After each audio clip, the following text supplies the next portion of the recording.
Isang bahay sa Bulacan, puga daw ng iligal na bentakan ng mga baril. Ang patungan nila ng santo, sa ilalim may itinatago raw na armas at granada.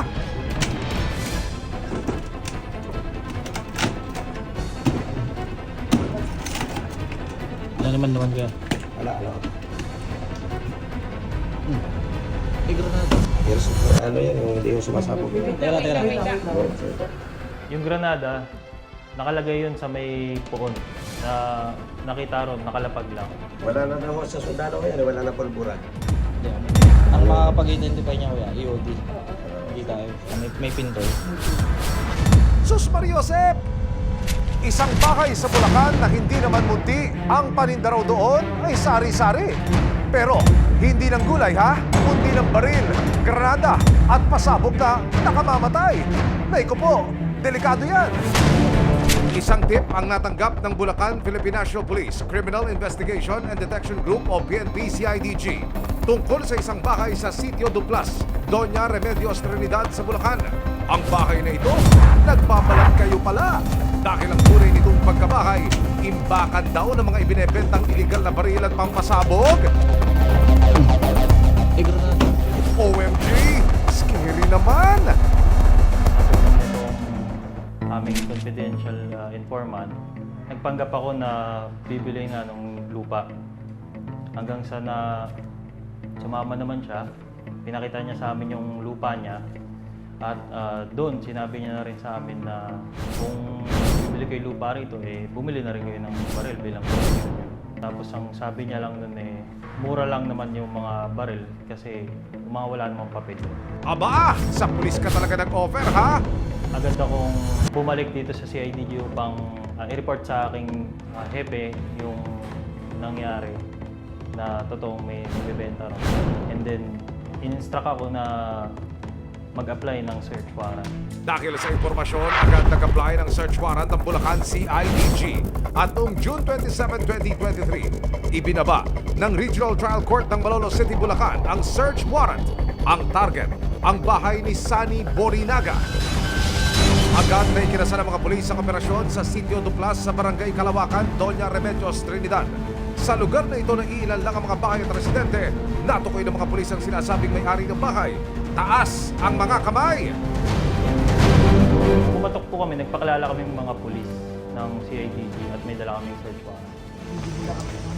Bali, nag-issue ko na search warrant ng PC Branch 16. Wala naman po siya ng reaction na masama. Ilang sandali pa, pumasok na ang mga operatiba sa bahay at sinimula ng pagkalugog. Ang inaasahan lang namin na makukuha sa kanya ay isang kalibre 45 at isang 38 na revolver. Dahil yun yung pinakita niya nung araw na inalok niya ako ng baril. Pero may mas matindi pa palang pasabog. Kaanak daw ng suspect ang mga bata at pawang nakatira sa parehong bahay. Ang mga baril po, ang tendency po noon, pag pinaglaruan po yun, kung nakakalat lang siya, not properly placed in a safe storage, probably pag nakalabit nga yun, makakapinsala po talaga yun. Pag may tinamaan, makakakuha siya ng damage sa katawan, lalong-lalo na sa mga bata. Delikado po talaga kasi yung mga bata, tendency nga nila, naglalaro, playful sila. So, everything that they see, napaka-curious nila, most probably baka paglaruan yung nakalabit, akala nila laruan yung nandun sa area na yun. So, delikado po yun. Sa pagpapatuloy ng pagkalugog sa bahay ng suspect, Ito po, sir, nalabas ko lang itong pala na to. Hindi, ayaw mo muna dyan. natatatan nilang nakakalat ang mga iligal na baril at bala na nasa ibabaw lang ng mga tukador at cabinet. Ang iba naman nakapatong lang sa kama. Yung ginalugad na ito, napag-alaman namin at nagulat kami na napakaraming baril sa loob ng bahay.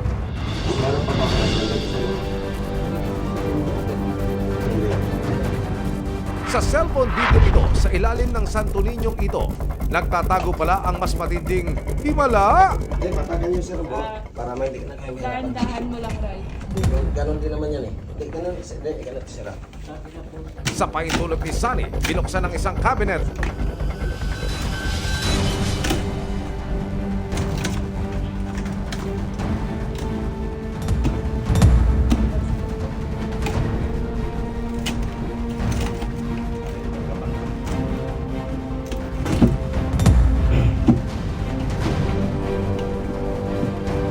pagdukot sa loob, Hindi granada.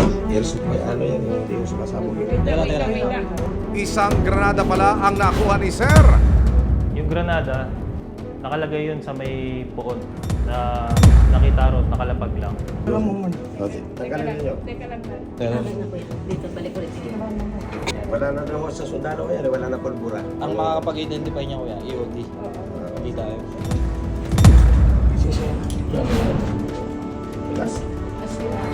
Sa pagpapatuloy ng pagkalugog sa bahay ng suspect, Tanggalin nyo lang po yan. meron pa? Meron pa, meron. May nakita ako. Hindi, patakan nyo sir. Dad, pero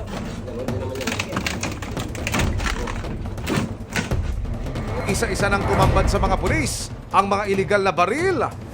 30. wait, wait lang, Val. Di ba na ano ni Hepe? Sir, may loot yan. Loaded.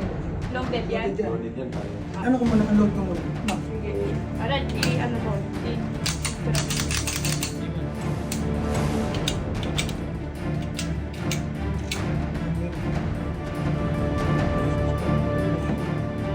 May karga din yan. Yung searching ko. Nalungkat lahat ng kanin. Ano pang balik mo? Tagal lang po. Matagal ko na kung ano yan eh, yung pinag-up dyan sa ano. Meron ako ako ng social media. Saan na nakuha yan? Yan? Naku na to, Sir. Napakarami naman yata nitong tinatago mo.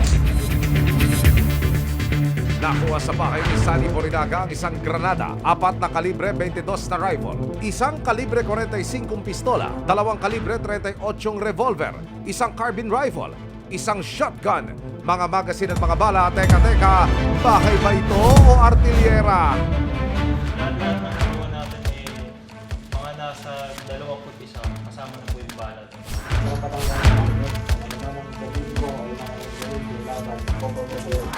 Agad na dinala at kinulong sa Bulacan CIDG si Sunny Borinaga. Ang tanong, para saan ang mga armas na nakita sa bahay ng suspect? Ayon sa mga pulis, hinihinalang ibinebenta niya ang mga ito sa mga residente bilang kanilang proteksyon. Bawal yan!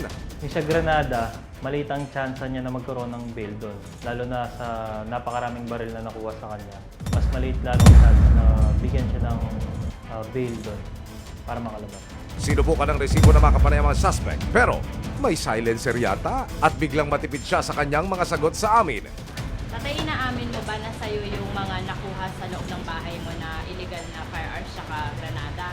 Nakamit lang po ko man sa portal na ito. Pero nang tanungin siya ng aming team tungkol sa kanyang katungkulan sa Doña Remedios Trinidad, Kayo po ay puro Peter. Konsel po ako. Konsehal. Saan po?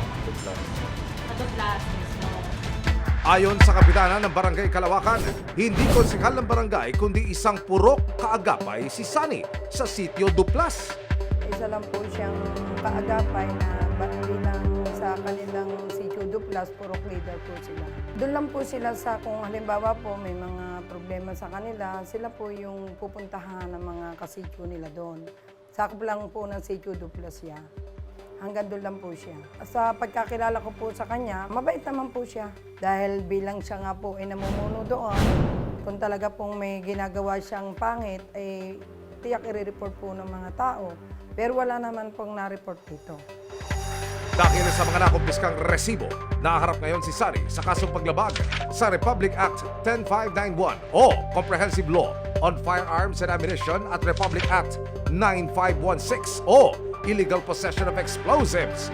May process po tayo sa pag-acquire ng baril and not all civilians are allowed para magkaroon po especially yung mga long firearms. May batas po tayo na nagre-regulate po sa mga firearms natin and meron po tayong CSG, meron po tayong ahensya po sa PNP na nag-control for the release ng mga firearms natin. Lalong-lalo na sa long firearms, hindi siya basta-basta na nai-issue, lalong-lalo na sa mga civilians. Kasi even as mga police officers, hindi kami lahat may long firearms din. So, in need process, kung sino yung kailangan na humawak ng long firearms, sila lang po ang inisyuhan ng mga long firearms. May proseso para sa pagkuha, pagmamayari at paggamit ng baril at iba pang armas. Kung lalabag rito, yak! Kakasangka ng patong-patong na kaso.